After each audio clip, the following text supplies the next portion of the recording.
transition from childhood to adulthood?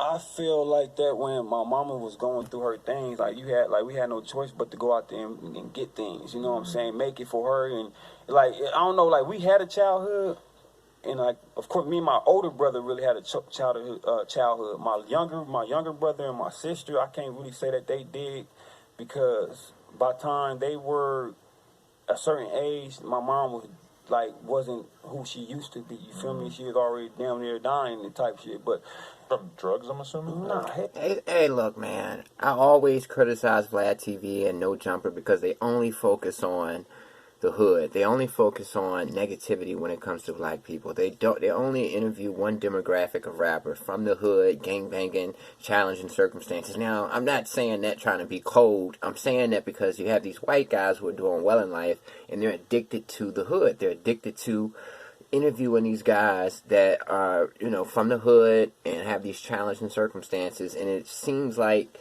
they're trying to avoid just interviewing a normal person. It's like they're trying to create this narrative that this is what you have to be like in America in order to get attention from the corporate America and all of these guys who have these huge platforms. You have to come from the hood. You have to gangbang. You have to, he assumed his mother was dying because she was on drugs, but she died of cancer. And that's because he's constantly around people who have that kind of story.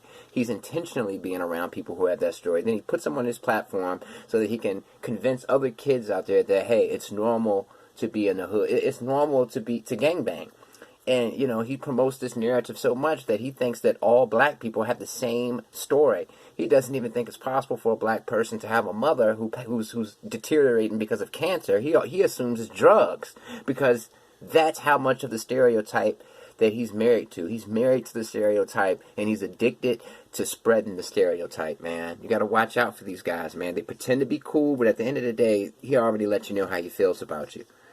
I wonder if these guys are intimidated by successful black people. I don't know, but they're perpetuating this image of gangbanging, and you're not bringing white guys on there who are criminals. How come you won't bring a Russian or an Englishman or somebody like that on your show who's a criminal? Why are you just pulling from the hood?